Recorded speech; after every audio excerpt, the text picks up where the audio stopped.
The twin suns of planet Aurea burned high in the sky, casting golden light on the sparkling streets of the shopping district. Rich visitors from across the galaxy strolled past floating window displays and sleek robotic valets. Every building shined like diamonds, and luxury echoed in every step. Mira walked quietly down the crystal-paved sidewalk. She wore simple clothes, a soft gray tunic, and worn boots. Her hair was tied back neatly, and her hands were folded behind her back. Her calm eyes moved from one shop to another. She stopped in front of a bright glass door with gold letters that read, Varia Luxe Fashion Boutique. Inside, mannequins floated midair, modeling the latest intergalactic fashion. Expensive gowns shimmered with stardust fabric. Diamond-threaded handbags sparkled under floating lights. This was a place for the galaxy's richest and most powerful. Mira stepped inside. The room fell silent for a second. Then, the quiet hum of music and fake customer chatter returned. Behind the counters stood two saleswomen and one tall man with slick-back hair. They all glanced at Mira and judged her instantly. One of the saleswomen, Lena, narrowed her eyes. She leaned toward her co-worker and whispered, "She must be lost." The co-worker chuckled. "Maybe she's looking for the market down the street." Mira slowly walked through the store, admiring a pair of glowing high-heel boots displayed on a floating tray. She said nothing. Her hands didn't touch anything. She just looked respectfully. Lena followed from behind, pretending to clean the shelves. Her voice rang out sharply, loud enough for other customers to hear. "We don't sell budget clothes here, just so you know." Mira turned her head slightly, then nodded with a small smile. She continued walking, her posture calm and proud. Another customer, a tall woman in a bright yellow dress, gave Mira a long stare and then whispered to her partner, who let her in. Mira walked to a display of scarves. They were soft, floating just above the glass. She gently picked up a navy blue one with silver trim. It shimmered like a quiet night sky. She turned to the counter and asked softly, "Excuse me, what's the price of this scarf?" The tall man behind the counter laughed.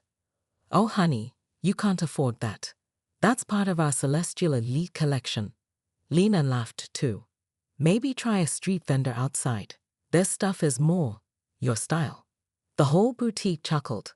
A few people even pulled out their holo devices and began recording, just in case something funny happened. Mira didn't flinch. She looked down at the scarf in her hand, admired its design one more time, and carefully folded it back onto the display. Her face showed no anger, no shame, only calm, only strength. She gave a soft, polite nod toward the staff and walked out of the boutique without saying another word. As the door closed behind her, Lena rolled her eyes. I mean, what was she thinking? "Some people just don't know their place," the other woman said.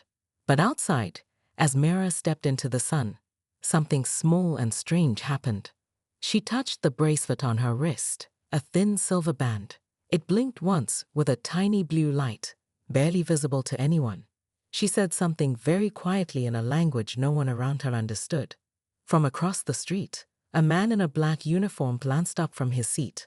He saw the blinking bracelet and stood up straight. He tapped his ear calmly and spoke into it. "Target has made contact. Phase 1 complete." Mira didn't look back. She walked away from the boutique, her pace slow and steady. The whispers, the laughter, the judgment, none of it mattered to her. But something was coming. Something that would shake the street, the boutique, and the entire district. And no one, not even the smug Lena, had any idea who they had just insulted. The luxury fashion boutique behind her was already forgetting her face. Mira walked slowly across the shining street, her boots making soft steps on the crystal pavement. Her face stayed calm, but her eyes now looked sharper, focused. She stopped in front of a store that looked even more expensive than the last one. Its name glowed in gold across the door, Celestis Jewels, established 2087. The front window displayed glowing necklaces, floating rings, and bracelets that changed color with your thoughts. There were no sale signs, no prices, just power and silence. Inside, the store was quiet and cool. The floor looked like smooth glass. Soft music played, classical, but from another planet. The walls were white, lined with armored glass cases. One security drone hovered silently in the corner, scanning everything. As soon as Mira entered, a small chime rang. A young woman in a white dress appeared behind the counter, followed by a tall older man in a black suit. But this time, no one sneered. No one laughed. The man stepped forward with a small bow. "Welcome to Celestis Jewels," he said gently. "My name is Aaron. How may we serve you today?" Mira smiled softly. "I'm just looking, but I may find something special." The young woman handed her a velvet-lined glove. "Please feel free to try anything you wish." Mira walked gracefully to a floating tray holding a set of golden bangles. She picked one up. The gold was so pure it almost glowed. She turned to Aaron and asked, "Is this real Hyperion gold?" He smiled. "Yes, madam. Mined from the rings of Saturn itself." She nodded. "Good. I'll take this. And those earrings," she said, pointing at a pair of floating blue diamond studs spinning slowly in their case. Aaron didn't question her.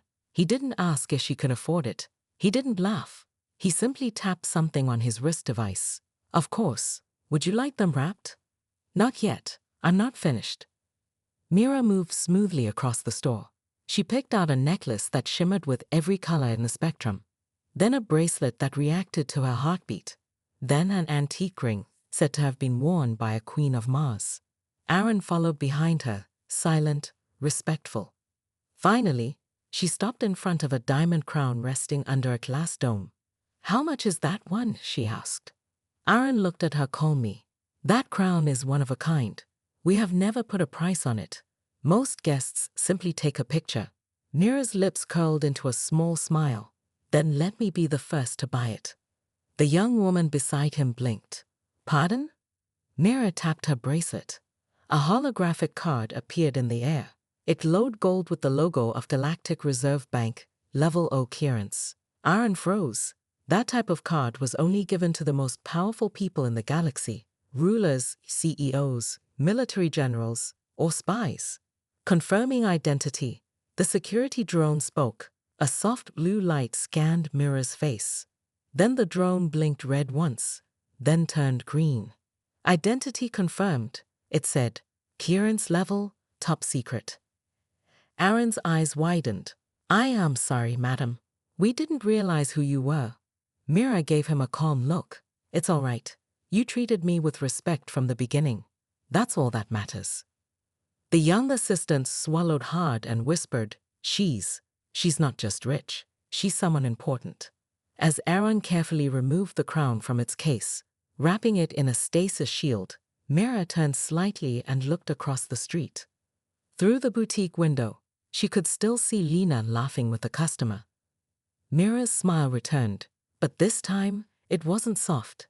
It was knowing. She walked up to the counter. "I'd like everything delivered to my ship," she said. "Under alias, Agent M. You know the clearance protocol." "Yes, Agent," Aaron replied quickly. "Will you be needing protection detail for departure?" Mira shook her head. "Not necessary. They'll come to me." She turned and walked out, her steps just as quiet as before. But now, the ground seemed to move with her. People in the jewelry store stared. The assistant nearly dropped her tablet. Across the street, Lena saw her leave the jewelry shop with 3 armed drones following quietly behind. Floating security bots meant only for VIP clients. Lena frowned. Something wasn't right, and soon, she would find out just how wrong she had been. Lena leaned against the counter inside the boutique, still laughing about Mira with the other staff. "She really thought she belonged here," she said, flipping her hair. "Did you see her clothes? Probably came in to cool off." One of the younger assistants nodded. "Yeah, she picked up that silk scarf like she was gonna buy it. So fake." Just then, the boutique doors opened again. But it wasn't Mira. It was a tall man in a sharp gray suit, wearing a sleek black earpiece. His shoes clicked as he entered, and his face was serious. He looked around the store with cold, sharp eyes. "Excuse me," he said. "Did a woman wearing a dark green coat and boots come in here earlier today?" Lena raised her eyebrows. "We get a lot of people," she said with a fake smile. "Why?" The man stepped closer. He held up a small hologram of Mira. This woman. She walked out of Celestis Jewels 10 minutes ago. She bought rare items under the alias Agent M. Now the boutique staff started to feel uneasy. Agent? The manager asked carefully. As in, government. The man didn't answer. He pressed something on his wrist. Another figure entered the store, this one wearing full black security armor. On his chest glowed a symbol, Interplanetary Security Division, a branch of Earth's elite protection unit. Lena's smile faded. I'm Agent Miko, the man said. And the woman you ignored earlier is not just any customer. She is a federal undercover agent. She's been testing luxury service spots across the city. The room went quiet, dead quiet. She was sent to observe how guests are treated, especially those who appear less wealthy at first glance. Your behavior is now part of a formal report to the Intergalactic Business Ethics Council. The young assistant gasped. Wait, is this a test? Like a secret mission? Agent Miko nodded once. Yes, and it seems your boutique has failed. The manager rushed forward. No, wait, we didn't know. If we had known she was important. Agent Miko cut him off. You shouldn't need to know someone's status to treat them with basic respect. Lena felt her stomach drop. She stepped back, trying to speak. I didn't say anything that bad. Nico's face didn't change. We have audio recordings. The boutique's hidden security system had picked up everything. The rude remarks, the laughter, the insults. Outside the store, people started gathering. Word was spreading fast. Did you hear? One woman whispered. That store insulted an undercover agent. They ignored her because she looked poor, said another. Now they're in huge trouble. Back inside, the boutique was falling into panic. The staff didn't know what to say. No one could look each other in the eye. Then Mako said something that made the air even colder. Agent M is not only undercover, he said. She's also the newly appointed Cultural Oversight Director for the World Trade Guild. Her reports decide which stores keep their elite status and which ones are shut down. The manager went pale. Lena's knees weakened. You mean she can shut us down? Mako's tone was sharp. She'd already filed her preliminary report, and from what I saw in the footage, this place is in serious danger. At that moment, Lena realized everything had changed. The woman they'd laughed at was more powerful than anyone in this room. But this wasn't the end. Mira wasn't done yet. She was just getting started. Inside the boutique, silence had taken over. The staff stood frozen, shocked by Agent Miko's words.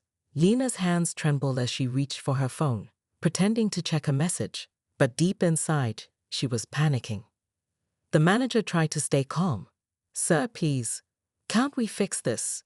We'll write a letter, apologize, offer her free items.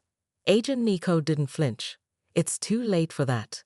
The council is already reviewing the footage. Just then, the front door of the boutique swung open with force. A woman in a red power suit stepped inside. Her heels echoed against the marble floor. Her face was stern, her hair perfectly styled, and her eyes scanned the room like a hawk. She was someone people didn't dare cross.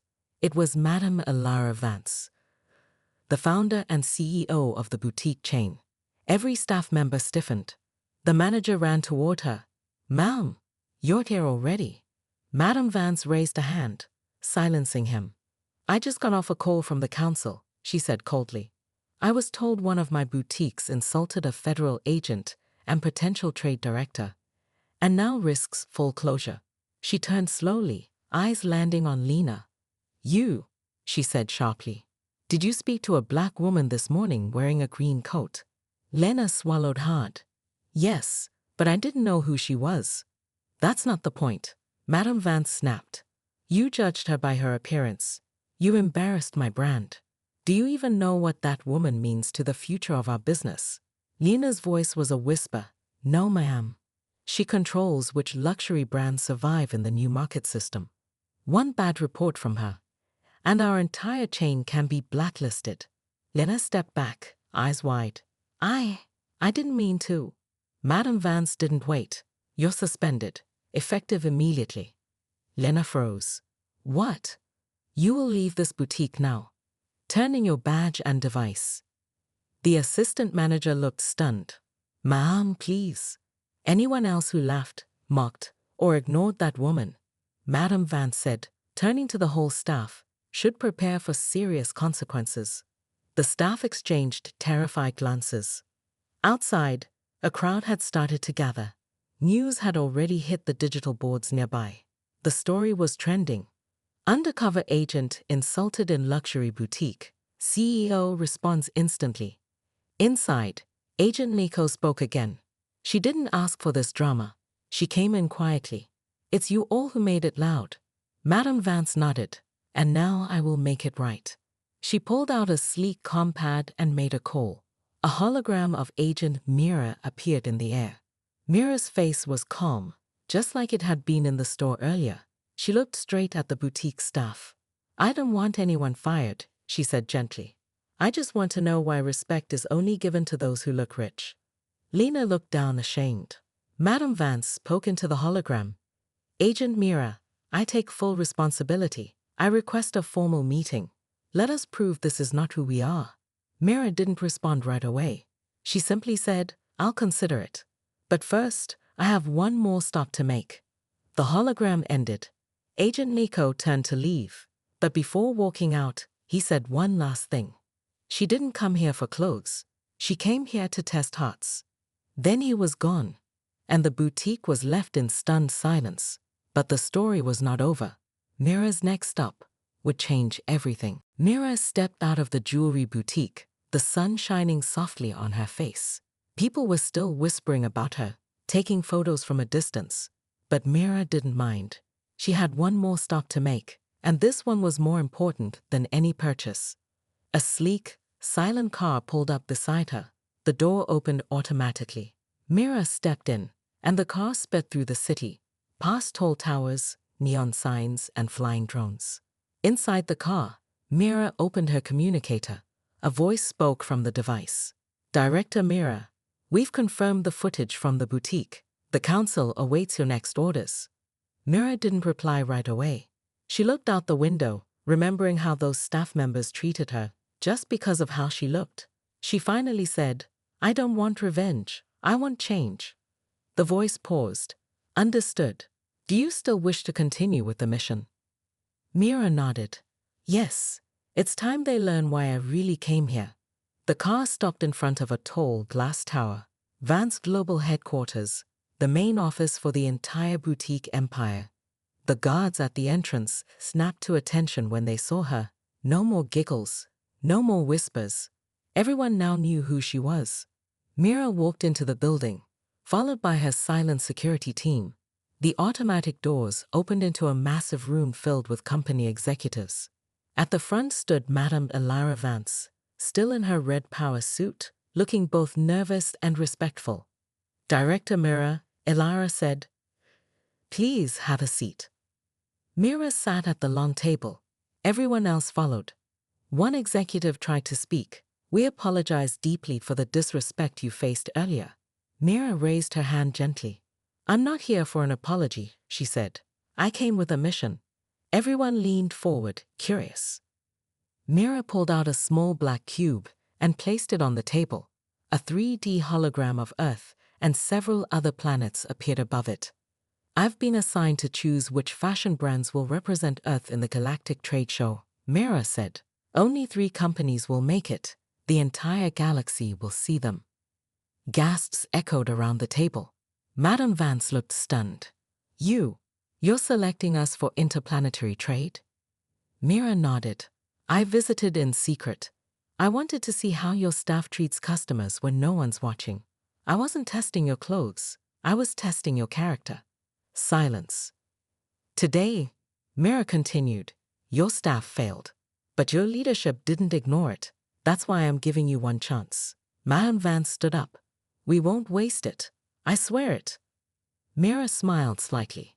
I've seen what this company can be, she said. Now show me what it will become. Then she stood up, nodded politely, and walked out of the room. Her guards followed closely. The entire office was left speechless. Back outside, reporters swarmed her.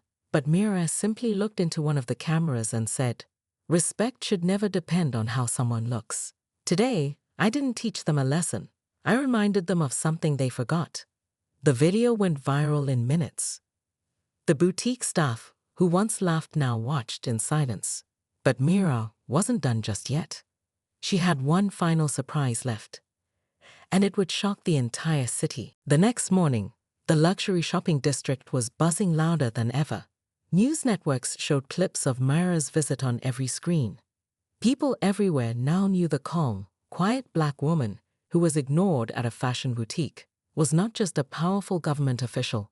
She was Director Mira Lean, the secret agent in charge of selecting Earth's face for the upcoming Galactic Trade Show. Inside the boutique where it all started, Lena and the staff watched the broadcast with pale faces.